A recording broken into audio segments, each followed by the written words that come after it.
LearnPianoLive.com. My name is Jamin, and as you can tell from the countdown clock, the lesson is about to get started. In case you're new with us, there's a few things I'd like to show you to help you throughout the lesson. Today we're writing songs. Everybody, I'm writing songs, you're writing songs, everybody's writing their own songs, and this is truly for all levels, so anyone can write a great song. You are going to write a great song. Depending on your skill level, you may not be able to play the song at the end of the lesson that you've written, but at least you'll have something you could pass off to one of your musician friends and have them play the song for you that you wrote. So that's the goal today, is to write a song and understand how they're put together. You'll hear lots of talk about chords and about keys, so it helps if you have some knowledge about that. But there are really three parts: the chords, the melody, and the lyrics, and you can just do one of those parts. You don't have to do all three of them. And I should also throw in here, there's many ways to write a song. So this is not the right way to do it. This is just a way that I think is easy to get started on and for me to show you how to do on your own. These lessons are always guided and shaped by your questions, and if you're live with us today, there's a couple different ways you can do that. One is in the public live chat, and the other is the Ask Jamin a Question button, where you can ask me a question privately, and I won't share your identity in case you're afraid that your question is stupid. But it's not.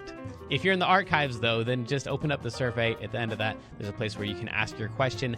I will say I frequently get questions from students in the archives watching a lesson from 6 months ago, and I have no idea what they're talking about. So please try to be as specific as possible. If you're watching this at LearnPianoLive.com, there should be a PDF and an MP3 button right next to this video. The PDF will often have additional video links inside, so you can get more in-depth instruction on each of the topics. And if you're the kind of person who likes to print out the PDF so you can make the same notes on your physical version as I'm making during the lesson, now would be the time to do that. The MP3 is just a play-along track so you can practice more after the lesson. In traditional lessons, a teacher is going to actually present some new concept for maybe 5 or 10 minutes every couple weeks. The rest of the time is going to be spent applying and refining those concepts. Well, here I'm spouting off hours of new information every week, so it's totally unreasonable to expect you to actually absorb all of that.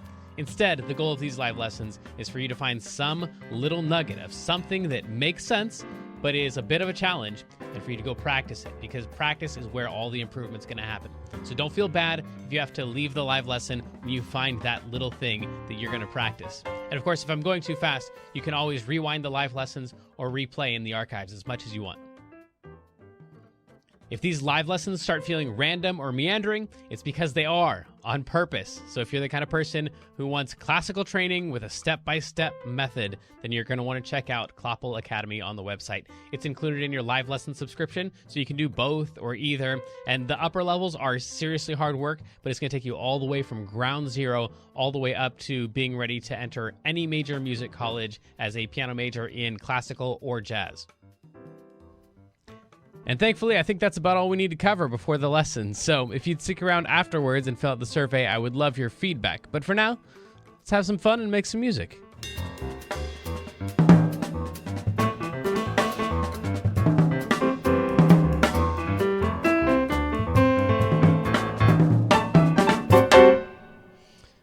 Welcome back. I'm terrified. This could go really, really, really badly tonight. We'll see. This is a crazy song. But you don't go on because you're ready. You go on because it's time. And helping us with the time is Kendra. Guess what? For my birthday, my parents gave me their old car. I'm so excited. What? Yes. You didn't tell me that part. Okay, no, I didn't. You have a car? Yeah. So actually we don't have room to park it at our house, so it's like somewhere else, so I don't know how that's going to work, but I still got a car, and I'm so happy. Wow. So I did not expect this. I thought I was going to have to like save for like a while before. You did not share that with me at all on No, purpose. exactly. Well, because so you told me not to tell you, like whenever. She comes in, we do all this prep work for the lesson, and I specifically tell her, don't talk to me. Right. Because anything, but then, yeah, I didn't know you had that. You could have told me that. Well, wow, you have a car. That's awesome. I have a car. Congratulations. Thank you. That's really, really cool. I'm so excited. Thank you. Okay. Well, then, from there, we go into this scary thing. So we've played through long ago. We've played through so much of this song. We wrote solos over it. We reharmonized it and all that stuff. And one thing that I forgot to mention in the intro to this is that part of this whole songwriting thing has nothing to do with songwriting, really. It really has to do with organizing sounds and thoughts and progressions in your head, because in the same way that when I'm speaking to you, you're not processing and memorizing all the letters in all of the words that I'm saying, because that would be insane. When you try to memorize or play songs, you want to chunk this stuff together and not have to memorize individual notes. You want to just think about progressions. And for example, this song that we really haven't gotten into because it belongs in this song, in this lesson, the thing we haven't talked about yet is that this is really just the circle of fifths. This is not a confusing song at all. Even though we talk about Stevie Wonder and his great progressions, all that's true, and how he's got melodies that weave through those progressions really well, and all of that is true. This is just the circle of fifths. So if we think in the key of G flat, and this is a beginner section of the lesson, but this might get kind of high level theory just to explain, to illustrate my point here. We're in the key of G flat. Cool. So G flat is related to the key of E flat minor.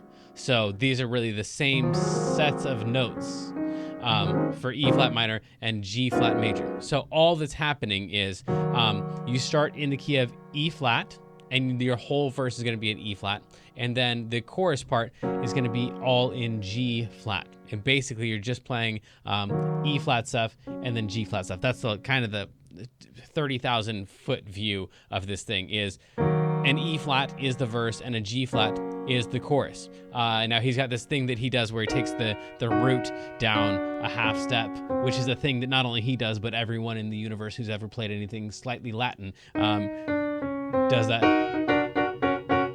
all that stuff. So he does that on both the minor and the major. So that thing is going on with this really simple idea of play the minor chord and then play the major chord that are related. And then while you're doing that, move that thing down. And then the root movements, if you're trying to memorize the chords for this thing, if you know the circle of fifths, bam, you're already done, because this song is the circle of fifths. If you don't know the circle of fifths, just move up 5 half steps every single time. So our first chord is an E flat minor. It's going to an A flat. Well, an A flat is 1, 2, 3, 4, 5 half steps away. Well, next after the A flat, you're going to a D flat. And guess where a D flat is? 1, 2, 3, 4, 5 half steps away. And then guess where a G flat is? 1, 2, 3, 4, 5 half steps away. Guess where a B is? 1, 2, 3, 4, 5. And then, of course, going to an E, 1, 2, 3, 4, 5. And then you're sitting on an E.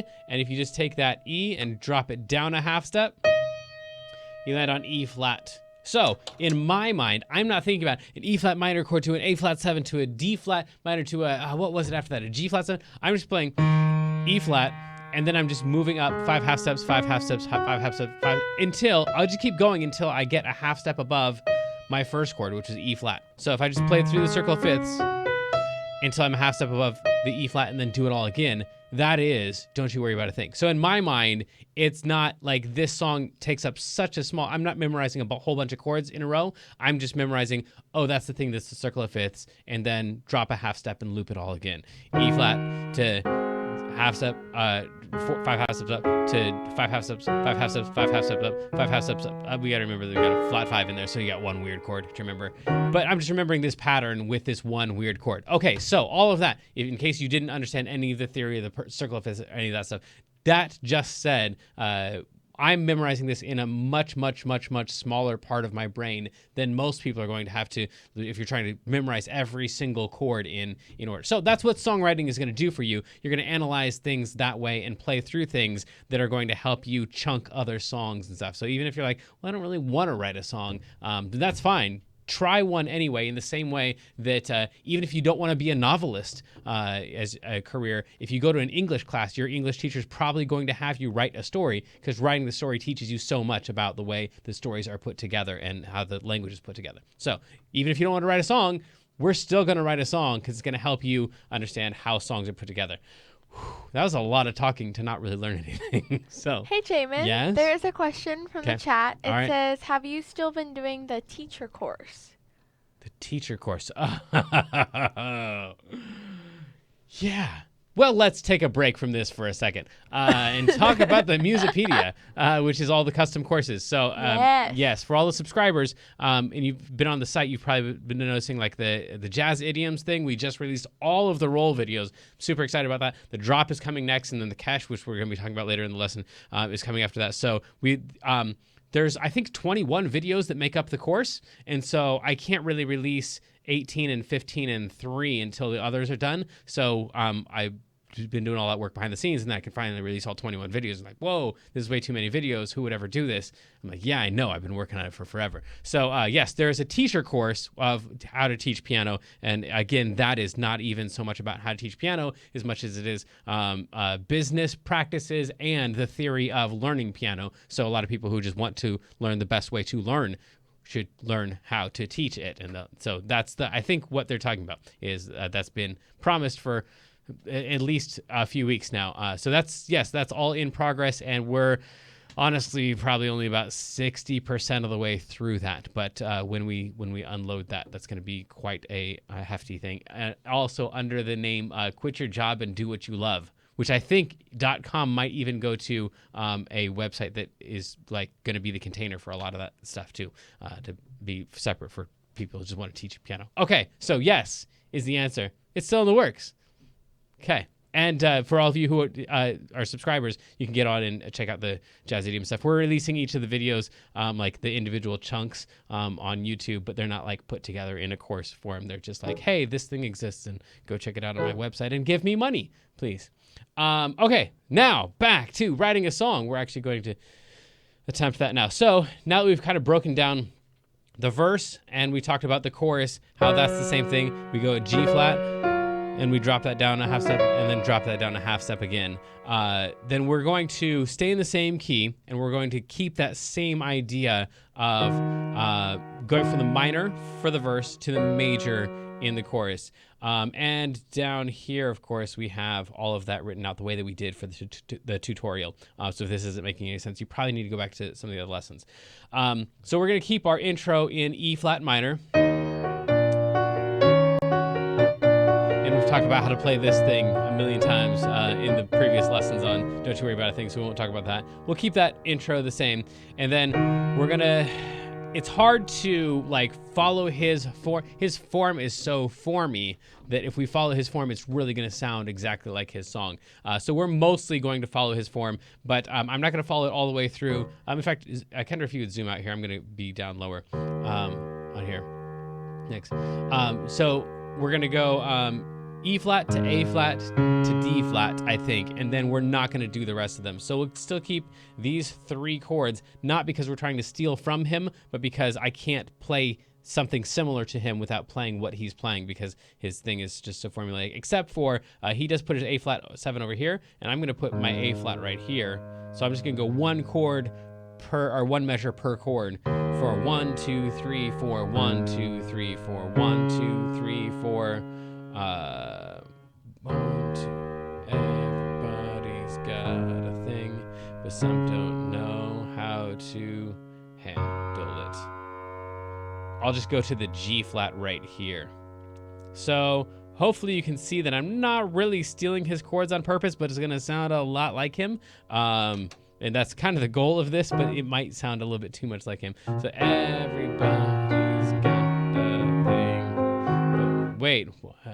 2, 3, 4, 1, 2, 3, 4, 1, 2, 3, 4, 1, 2, 3, 4, 1, 2, 4, 1, 2, 3, 4, 1, 2, 3, 4. And then he does have this 1 bar extension here that we're gonna have to do something interesting there, because he's got, generally in most songs you've got 8 bar phrases or 12 bar phrases, something that's divisible by 4. In this case we've got a 9 bar verse, which we've already talked about in the previous lessons. So right here in this 9th bar we have to do something kind of cool to extend that. So we're gonna go E flat minor, and let me just play through these again and make sure that chord qualities are what we want. So E flat minor, I'm moving up by 5 half steps.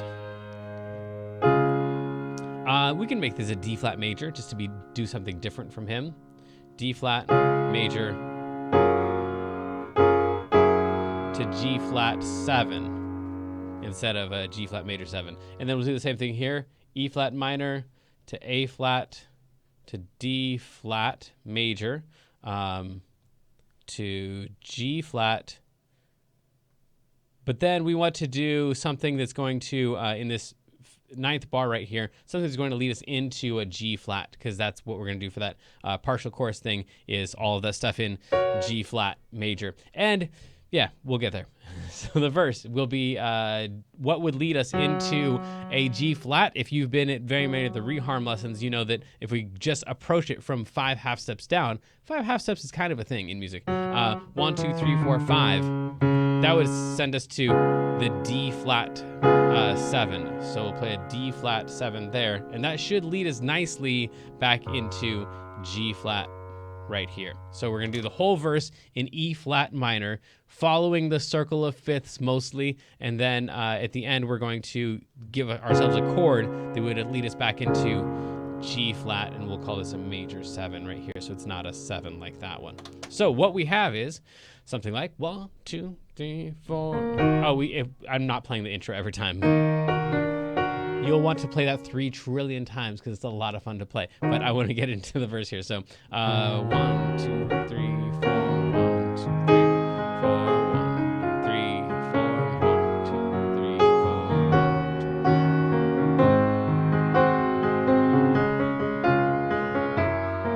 3, 4, 1, 2, 3, 4, and then we're into the chorus there. Kendrick, can you tell me if that made any sense or not? I could throw the metronome in here. Are we good so far? Yeah, I think so. Okay. Let us know in the chat too how this is going. So we'll go about that speed, and 1, 2, 3, 4.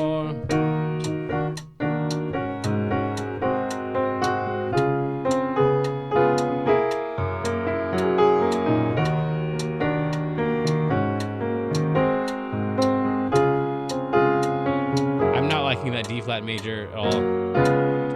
3, 4. One more time. 8. Okay, we'll go D flat 7. Maybe that'll help pretty it up. 2, 3, 4.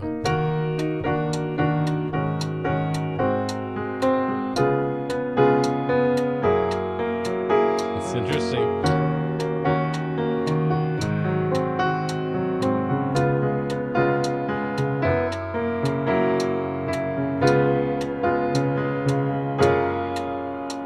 Okay, so that's what we have so far.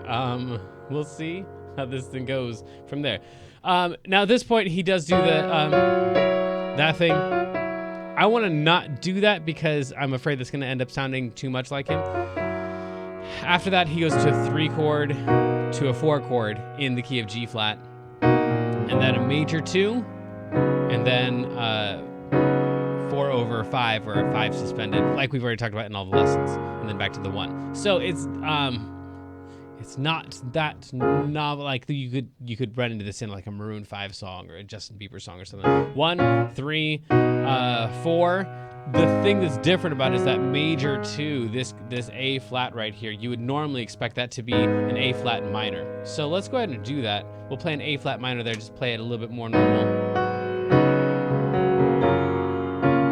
And then right here, to go back into the verse, he's going to an E7 flat 5. I'm going to use the same technique that we used here and ask ourselves, what would go nicely into an E flat? The answer would be 1, 2, 3, 4, 5 half steps down, a B flat 7. So we're going to make the B flat 7 the last thing that we do before we go back into the verse.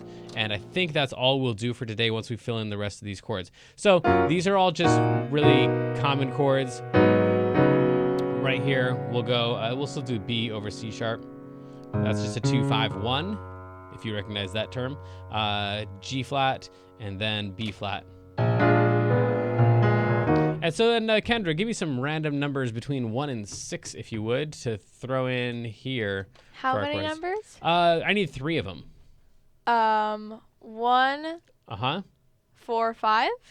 1, 4, 5. Cool. We're already on a 1, so I'll go 4 right here, and then I'll go 5 right here, and then give me one more number.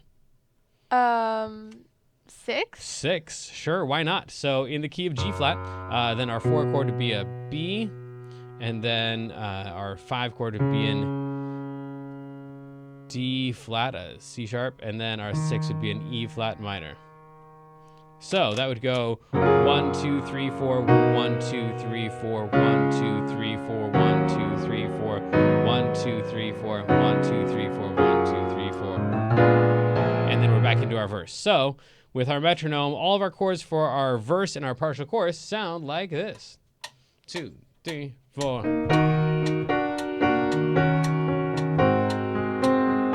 That's supposed to be major, sorry. 1, 2, 3, and...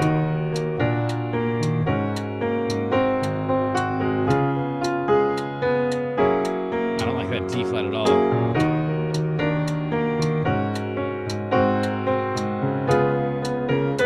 I need something else on that. Maybe a D flat suspended. Man, yeah, that D flat is just killing me. We'll try that.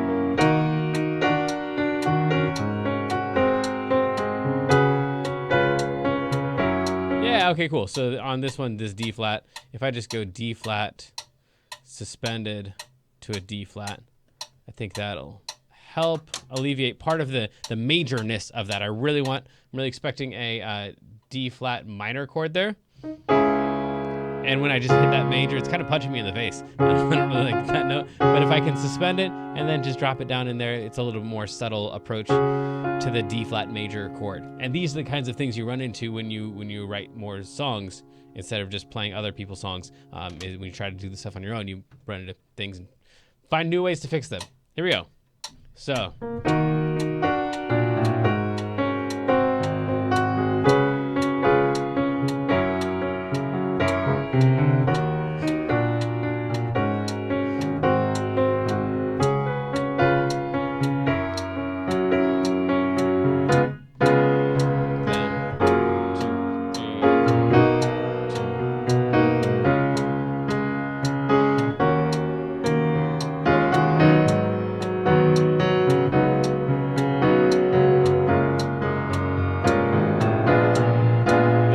Into it again.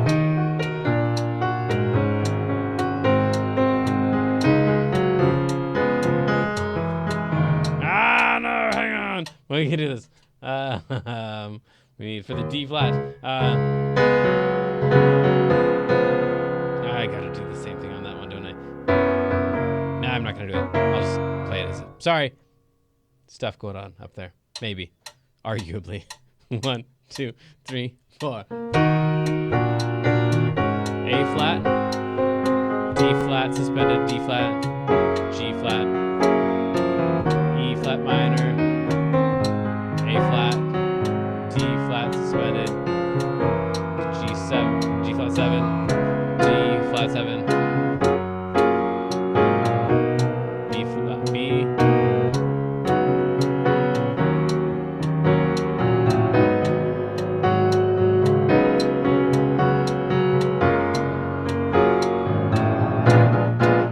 Into it.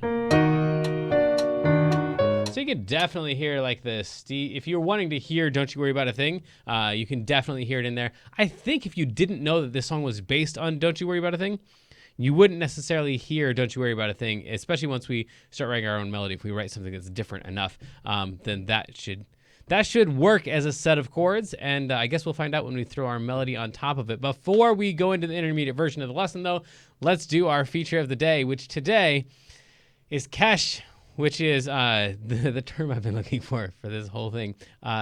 So this is we originally had categorized this as a jazz idiom, a kesh. It's a contrapuntal or contrapuntal, I don't know which one it is, C-E-S-H, contrapuntal embellishment of a static harmony. So static harmony is just a chord that's not changing as much as you would like it to. We got an E flat for a really, really long time. Well, what could we do? We should embellish it. And we should embellish it with some kind of like something that goes against the melody. So if we've got like a melody, let's just do the same thing. Let's say that's our melody right there. And we want like some kind of counterpoint to that, something else that we could throw in there. We could go.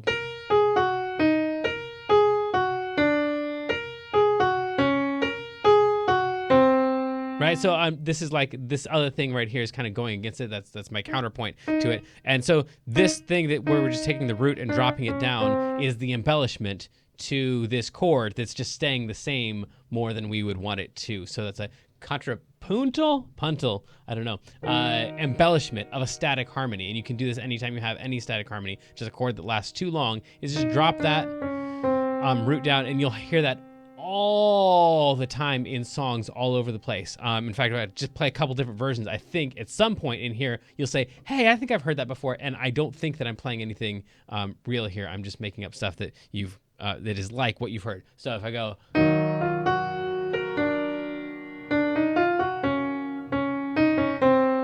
Or if I go...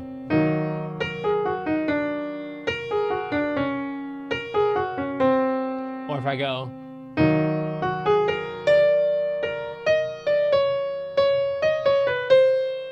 Or anything like that. You can also do it on major chords. So if I go...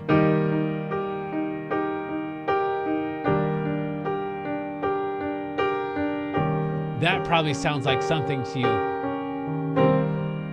Or...